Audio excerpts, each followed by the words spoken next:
Amen. J'ai commencé quelque chose, j'ai pensé que c'était juste une fois, quelque chose pour la fête de mère, mais quand j'ai remarqué, je pense que j'ai un peu plus dans l'intérieur de moi au sujet d'amour. Donc, tournez avec moi ce matin à 1 Jean 4, 1 Jean 4, verset 7. 1 Jean 4, verset 7.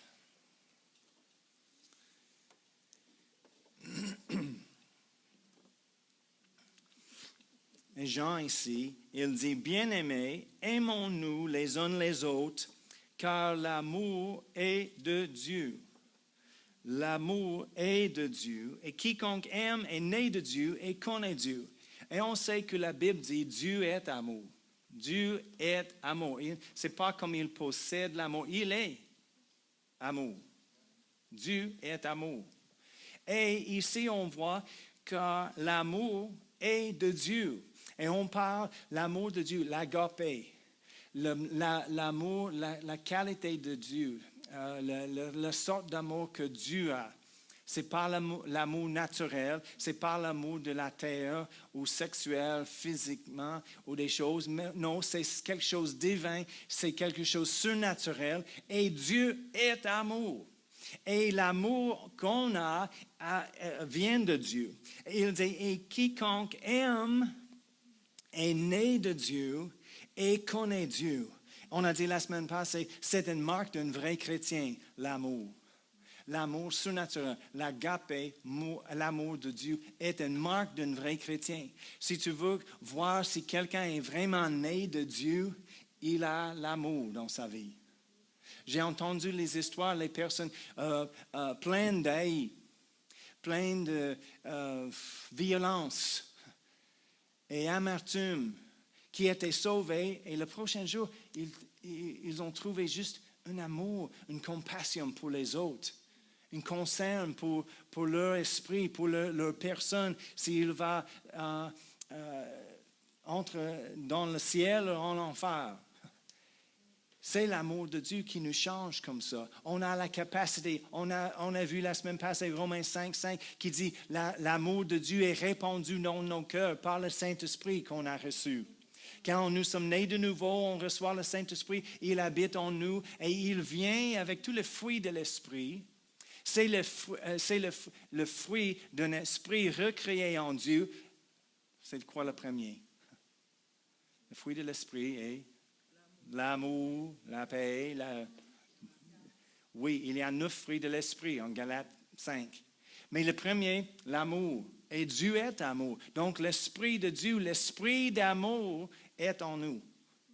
C'est bon de rappeler, si on pense de ça comme ça, c'est l'Esprit d'amour en moi. Quand on a la tentation de pratiquer la jalousie ou l'impatience ou l'hate envers quelqu'un, on peut rappeler, non, c'est l'Esprit de Dieu. C'est quoi? C'est l'Esprit d'amour qui est en moi. C'est facile. Je marche en amour. Amen. Il dit, car l'amour est de Dieu et quiconque aime est né de Dieu et connaît Dieu. Il y a plusieurs chrétiens qui ne marchent pas en amour. Ils ne connaissent pas Dieu. Il y a une différence, écoutez bien, il y a une différence entre rencontrer quelqu'un, allô, bonjour, c'est Daniel, et connaître quelqu'un. On peut rencontrer un invité, un visiteur qui arrive et à la porte ou dans la salle après le culte, on peut rencontrer, bonjour, je suis tel et tel, et on peut parler 15 minutes. Est-ce qu'on connaît la personne? Pas vraiment. Peut-être on connaît un fait ou deux, mais on ne connaît pas, on a rencontré. Il y a plusieurs églises poussent, rencontrer Dieu, venez rencontrer Dieu, venez rencontrer Dieu. C'est la rencontre pour toi aujourd'hui. Et on vient, c'est le but, de rencontrer Dieu, ton Sauveur, Jésus, venez. On arrive, nous sommes sauvés et on rencontre le Seigneur. Et souvent, les chrétiens disent, c'est fait. Non, c'est juste le commencement. On ne connaît pas Dieu. La première semaine, nous sommes sauvés. On ne connaît rien. C'est vrai? C'est un processus de grandir, de croître dans le Seigneur. C'est un processus et c'est nécessaire. C'est plus que juste rencontrer le Seigneur. Mais il a dit ici, Jean a dit, pour connaître Dieu, on peut remarquer quiconque aime connaît Dieu. On peut remarquer parmi les chrétiens qui connaît Dieu et qui ne connaît pas Dieu. Oh, plein d'amour. Il marche en amour. Il parle avec amour. Il connaît Dieu. Pourquoi? Dieu est amour. Simplement. Amen. Oh, c'est la marque d'un vrai chrétien. Et on peut grandir dans le fruit de l'esprit. On peut grandir dans notre capacité d'aimer les autres. Et on a commencé avec nous-mêmes. On a besoin d'aimer nous-mêmes. Amen. Oh, je ne suis pas aimable. Si c'est toi qui dis ça, on a besoin de régler ça en premier. Mais Dieu est amour et il nous aime. Dieu t'aime. Amen. C'est intéressant. Dieu lui-même, le Créateur, t'aime. C'est pourquoi la Bible dit, Dieu a tant aimé le monde. Pas, Dieu était fâché, tellement fâché avec le monde, il a donné Jésus pour rectifier toutes les choses qu'Adam a perdues. OK, Jésus, vas-y. Non. Jésus a été envoyé pas à cause de la frustration de la Trinité et la honte de la création. Oh, c'est embarrassant. Non, par la compassion et l'amour de Dieu. Il a vu notre condition. Et la Bible dit, quand on était contre Dieu, on était les ennemis de Dieu, il a envoyé Jésus. L'amour, Dieu, l'amour a envoyé Jésus. Il a tant aimé. Il m'a tant aimé. Il a envoyé Jésus. L'amour a envoyé Jésus. En amour, il est venu. 1 Jean 3, nous sommes là à 4, juste tournez à gauche pour chapitre 3. 1 Jean 3, versets 14 et 16 dit, « Nous savons que nous sommes passés de la mort à la vie. » C'est bon, avant Jésus, la Bible dit en Ephésiens, on était morts dans nos péchés. Mais en Jésus-Christ, on a passé de la mort à la vie. Et il a dit ici, nous savons, c'est bon de savoir les choses. Amen. Souvent, on devine. Si on demande des fois à les personnes, es-tu sauvé? Oh, je ne sais pas, j'espère que oui. C'est mieux de savoir notre salut. Amen. Il dit, nous savons que nous sommes passés de la mort à la vie. Comment? Parce qu'on prie en langue. Parce qu'on peut citer les versets dans la Bible. Parce qu'on donne, on prie, nous sommes à l'église. Non, pas toutes les choses sont bonnes, mais il a dit, nous savons que nous sommes passés de la mort à la vie parce que nous aimons les frères. Avant Jésus, on n'avait pas la capacité d'aimer. En Jésus-Christ, en Dieu, en amour, on a la capacité d'aimer les uns les autres. On a la capacité d'aimer nous-mêmes. Et la Bible dit, il y a un autre verset qui dit, on aime parce qu'il nous a aimés en premier. On n'était pas capable. Sans l'amour de Dieu, nous ne sommes pas capables d'aimer les autres. Ce n'est pas possible. Imagine, c'est le ciel, la maison de Dieu, la résidence d'amour, Dieu. N'est-ce pas? Imagine le ciel. C'est une place, un endroit d'amour, plein d'amour. Il n'y a pas la jalousie, pas l'impatience, pas le malheur, pas toutes les choses qu'on a vues en 1 Corinthiens 13, le contraire. C'est pas là. C'est le ciel. Imagine l'enfer. Même s'il n'y a pas un feu, les flammes et le tourment et des choses, juste le manque d'amour, d'être là dans l'enfer, sans tourment, les choses, juste plein de personnes, plein d'haïs. C'est l'enfer. Et on peut voir l'enfer ou les effets de l'enfer, l'effet de l'ennemi qui travaille dans la vie des personnes des fois. Merci. Et on peut voir les effets avec les personnes avec beaucoup d'amertume, qui gardent les rancunes, sans capacité d'aimer. Ils manquent Dieu, ils ne connaissent pas Dieu. Mais non, nous savons que nous sommes passés de la mort à la vie. Pourquoi? Parce que nous aimons les frères. Celui qui n'aime pas demeure dans la mort. 1 Corinthiens 13, versets 1 à 3. On a regardé la semaine passée 4 à 8, la description de l'amour divin. Mais remarquez, c'est parce qu'on connaît, on peut savoir qu'on a passé de la mort à la vie à cause de notre amour pour les frères. 1 Corinthiens 13, 1 à 3 dit, « Quand je parlerai les langues des hommes et des anges, si je n'ai pas l'amour, je suis un airain qui résonne ou une cymbale qui retentit. Juste le bruit, clang, clang, clang. »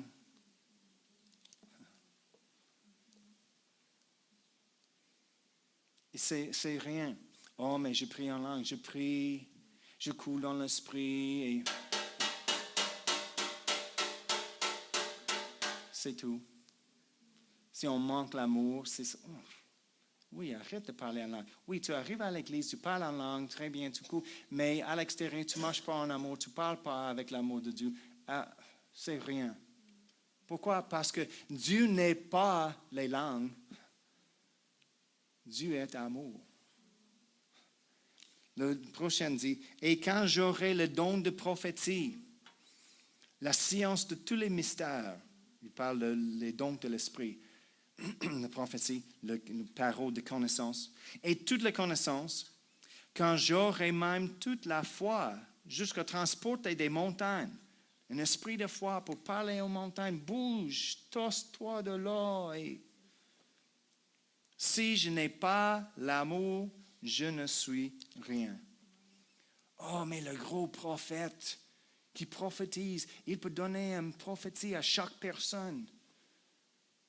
La parole de connaissance, c'est du Saint-Esprit. Il coule avec le Saint-Esprit, c'est le Saint-Esprit. Il n'est rien s'il manque l'amour. Pourquoi? Dieu n'est pas les dons. Dieu est amour en premier et surtout l'amour, l'amour. Le troisième verset dit, « Et quand je distribuerai tous mes biens pour la nourriture des pauvres, quand je livrerai même mon corps pour être brûlé. » Oh, quel sacrifice! Si je n'ai pas l'amour, cela ne me sert de rien. Il n'y a pas une récompense, il n'y a pas une accolade, il n'y a pas un bravo de Dieu pour quelqu'un qui donne leur vie, mais il manque l'amour. Pourquoi? Dieu est amour. C'est pour dire on ne fait pas les choses? Non, certainement. On fait les choses, mais il y a plusieurs qui font toutes les choses on a énumérées ici, et plusieurs d'autres choses pour les différentes raisons, pour les différentes motivations. Mais l'amour est la première chose, surtout. L'amour, à cause de l'amour, on fait les choses. Pas pour les autres choses. C'est intéressant à la fin de tous les versets au sujet de l'amour. 1 Corinthiens 13, la prochaine chose, il dit, 1 Corinthiens 13, verset 11, il dit, « Lorsque j'étais enfant, je parlais comme un enfant. » Pourquoi il dit ça ici, après toute la description d'amour? Lorsque j'étais enfant, je parlais comme un enfant, je pensais comme un enfant, je raisonnais comme un enfant. Lorsque je suis devenu homme, j'ai fait disparaître ce qui était de l'enfant. Je pense que c'est clair, l'indication est quand on manque l'amour, nous sommes immatures, on agit comme un enfant. On a besoin de grandir en Dieu. Marche en amour, parle en amour. L'amour, il y a un verset intéressant. Regardez Éphésiens 4, verset 15 dit, il parle au sujet le cœur du Christ ensemble. Éphésiens 4, verset 15 dit, « Mais en disant la vérité dans l'amour, nous grandirons à tout point de vue vers celui qui est la tête, Christ. » Il dit, « Mais en disant la vérité dans l'amour, nous grandirons à tout point. » Si on veut, quelqu'un va grandir et on veut donner l'amour, la vérité, on a besoin de parler la vérité avec amour. Des fois, les personnes disent, « Oh, il a besoin d'entendre la vérité. » Je vais dire la vérité parce que c'est nécessaire, il manque ci et ça et je vais dire la vérité. Il a besoin d'écouter la vérité. Mais si on veut grandir, on a besoin de parler la vérité avec amour. En Dieu, on peut dire. Des fois, ce n'est pas les choses, parce que des fois, on veut juste être raison. J'ai raison, il a tort. Ce n'est pas la vérité, il manque des choses, ce n'est pas la bonne doctrine, je vais corriger ça. On parle la vérité en amour. Des fois, c'est plus pour nous d'être raison pour lui de trouver la vérité. Mais ce n'est pas toujours qu'est-ce qu'il a besoin. Mais il a besoin, oui, certainement. Mais c'est au sujet, qu'est-ce qu'il peut recevoir maintenant en ce moment-là. Et c'est toujours plus facile de recevoir avec les paroles d'amour. Est-ce que c'est vrai? C'est applicable pour les enfants, quand on parle avec nos enfants. Quand on parle avec un époux-épouse, avec un ami, avec un collègue. Si on a besoin d'enseigner, le collègue, il fait la mauvaise chose, ce n'est pas la bonne façon. Hey, toi, pourquoi tu fais ça comme ça? C'est pas correct, non. Lire les règlements, c'est comme ça, regarde-moi. Ce n'est pas avec amour. Et la personne, souvent, tout de suite, les murs arrivent. Je ne suis pas ouverte parce que tu parles comme je suis idiot. Ce n'est pas l'amour. Mais regarde, il y a un verset en Proverbe. Proverbe 16, verset 21, dit, « Celui qui est sage de cœur est appelé intelligent. Et la douceur des lèvres augmente le savoir. » le savoir. Et la douceur des lèvres augmente le savoir. Oui, c'est de parler la vérité en amour ou avec l'amour. Amen. C'est bon. Ce n'est pas ce que tu dis, mais comment tu le dis. Parce que si on dit les bonnes choses, la vérité dans la mauvaise façon, ce n'est pas reçu. Si ce n'est pas reçu, c'est quel effet? Aucun. Et ce n'est pas le but. Amen. Amen, amen. Donc, il a dit, on va terminer encore avec 1 Jean 3. 1 Jean 3, 14 et 16. Nous savons que nous sommes passés de la mort à la vie parce que nous aimons le frère. Celui qui n'aime pas demeure dans la mort. Le prochain verset 15 dit, « Quiconque hait son frère est un meurtrier. Et vous savez, aucun meurtrier n'a la vie éternelle demeurant en lui. » Si j'ai quelqu'un, je suis un meurtrier, je ne tue pas quelqu'un. Et il y a une différence entre un tueur et un meurtrier. Un tueur, peut-être, il a l'amour. Il peut tuer quelqu'un, mais la personne qui est, Dieu regarde le cœur, n'est-ce pas? Il a dit, pour les hommes, si tu regardes une femme avec quoi le mot? Convoitise, tu as fait les choses dans ton cœur, tu l'as fait déjà, parce que c'est ton cœur. C'est le même, il y a des personnes qui, avec beaucoup d'ailes dans leur vie, il est quelqu'un et je souhaite, il était mort. Quand tu as la haie comme ça, très fort comme ça, Dieu regarde, c'est comme un meurtre. Parce que tu veux qu'il n'existe pas. Oh, j'ai entendu les personnes, même les chrétiens des fois, oh, tel est mort. Oh, bon, il mérite les choses. Ce n'est pas l'amour de Dieu. Même si la personne était terrible, il a fait les mauvaises choses et il est mort dans le péché, la chance pour être sauvé est terminée. Et où est la compassion? C'est triste, même pour les mauvaises personnes, de tomber en enfer. Ce n'est pas pour lui. L'enfer a été créé pour le diable et tous les ennemis de Dieu. Et le diable, il aime de ramasser la création, la famille de Dieu, les personnes pour amener à son endroit avec lui. Non, ce n'était pas créé pour les mauvaises personnes. C'était avec l'intention que les mauvaises personnes repentirent, trouver le Sauveur et passent de la mort à la vie avec nous. Reçoit le pardon et trouve l'amour dans leur vie. Ce n'est pas un temps pour la réjouissance parce que quelqu'un de mauvais est mort. Non, pas du tout. C'est triste. Oui, des fois, il y a un sens de justice, mais ce n'est pas pour nous. On a besoin d'avoir la compassion.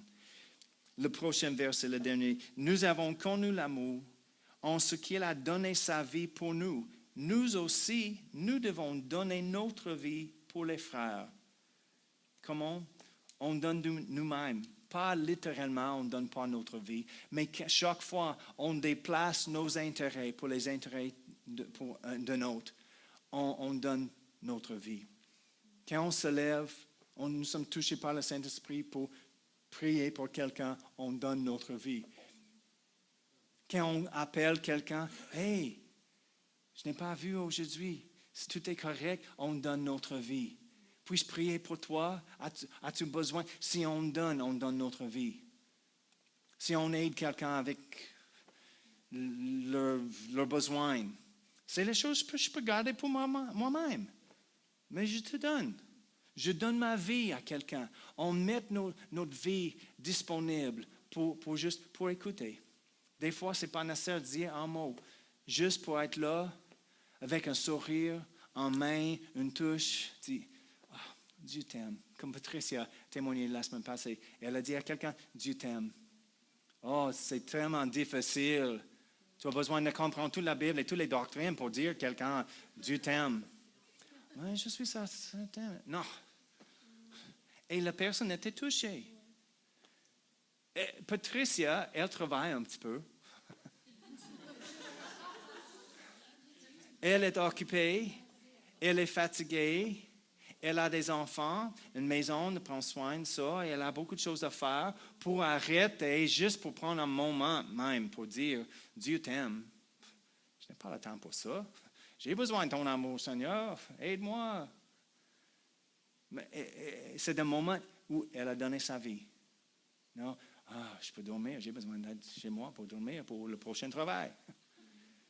Mais c'est dans mon cœur juste de parler pour dire, Dieu t'aime. Oh, pourquoi? On a la capacité pour ça maintenant. On a besoin d'avoir la même attitude que Jésus.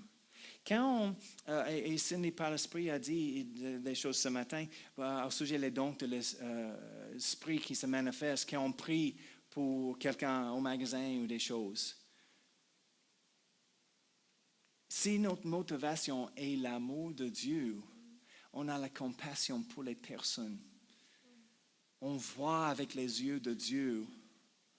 Ce n'est pas un empêchement, ce n'est pas un dérangement, c'est une occasion de donner l'amour de Dieu, de démontrer Dieu. On donne Dieu. Quand on aime, on donne Dieu à quelqu'un. Ce n'est pas notre touche, c'est lui à travers de nous. Et quand c'est notre motivation, cet amour, on va trouver les dons de l'Esprit, les choses qui commencent à agir. Et les personnes, sont guéries, c'est touché. Elle a pleuré. Pourquoi? Elle a été touchée par le Saint-Esprit. Juste parce qu'on avait, comme Jésus, la compassion, l'amour. Jésus a vu la foule, la Bible dit, plusieurs fois. Et il est ému de compassion. Pourquoi? Parce qu'il a aimé. Mais si notre motivation est de couler dans le pouvoir, c'est une autre motivation. Et on trouve les choses ne fonctionnent pas. On a besoin d'essayer de forcer les choses. Mais quand on juste relaxe et juste aimer les personnes, Dieu commence de couler à travers de nous. Notre cœur est touché avec leur infirmité, leur faiblesse, leurs problèmes, leur situation. Et on dit, je ne sais pas personnellement la réponse, mais je connais Dieu. Et il t'aime. Il peut te toucher. Il peut donner une réponse. Dieu va donner la parole plus que ça. Ou il peut faire les choses. Paul a remarqué pour les Thessaloniciens, il écrit en 1 Thessaloniciens, dans tout le livre, le premier Thessaloniciens, il a entendu de leur amour. Et il a dit, Timothée m'a dit de ton amour, ta foi et ton amour. Et il a dit, continuez dans l'amour, mais plus en plus. Il a encouragé même s'il a entendu de leur amour, il a beaucoup d'amour pour les frères et les sœurs, pour les personnes à l'extérieur. Il a dit, mais continuez et développe l'amour plus en plus. Je vais lire juste le verset comme moi il a dit ça, parce que c'est bon pour nous aussi. Il a dit, c'est aussi que je vous fais envers tous les frères dans la Macédoine entière, mais nous vous exhortons, frères, à abonder toujours plus dans cet amour. Abonder toujours plus dans cet amour. Donc, nous voulons que les autres entendent de notre amour. Pas juste entendre, mais expérimenter notre amour. On monte chaque visiteur, chaque personne qui arrive, et ils vont laisser l'Église en disant, c'est un endroit d'amour. J'étais vraiment aimé quand j'étais là. C'est un bon témoignage. Et aussi pour abonder toujours plus dans cet amour. Et j'ai entendu ça de notre Église. Oh, tout le monde est vraiment amical et aimant. J'étais vraiment aimé. Il y a des autres qui disent, je n'étais jamais dans une église avec tellement beaucoup d'amour comme ça. J'étais vraiment aimé quand j'étais là. Oh, le pasteur aime d'entendre ça. Parce que ce n'est pas moi, c'est nous, c'est vous. Mais en même temps, on veut abonder toujours plus dans cet amour. Amen.